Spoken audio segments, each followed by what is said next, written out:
Majority of lawmakers we spoke to say they support the teachers, but they say funding solutions need to come at the district level, not at the state level. Now, the problem for teachers anyway is that it's not that easy to convince taxpayers to pay more money, no matter how noble the cause. And Denver 7's Jennifer Kovaleski is here. You've been looking at the districts and the numbers. Yeah, Ann and Shannon, really what we're talking about here is mill levy overrides.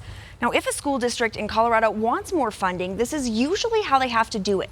They launch campaigns and ask voters to raise their property taxes to pay for schools or higher teacher pay. The problem is not everyone's successful. You are not creating equal playing fields. What does local control over school funding in Colorado look like? Well, it depends on where you live. Your zip code is really determining the quality of education that you're getting. This map from the nonprofit, nonpartisan Colorado School Finance Project tells the story of the vast inequities across our state. The districts in green have voters who've recently passed mill levy overrides to raise school funding.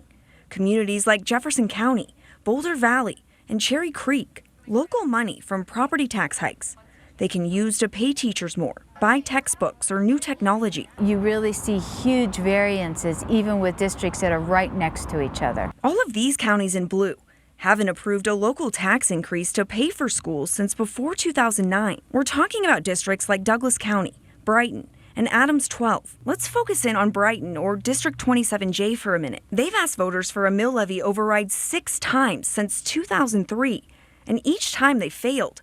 As a result, made the move recently to a 4-day school week, which we know will have implications for students and their families. Leslie Caldwell is with the nonprofit Colorado Children's Campaign.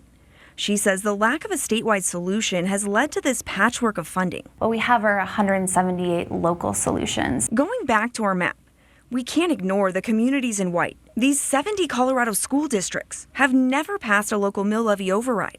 And that doesn't mean they haven't tried. School funding doesn't work very well right now. It's taken 25 years to mess up. It's going to take some time to solve in a very thoughtful way. The question that we have to ask ourselves is that the path of inequality that we want Colorado to stay on? In Denver, Jennifer Kovaleski, Denver 7.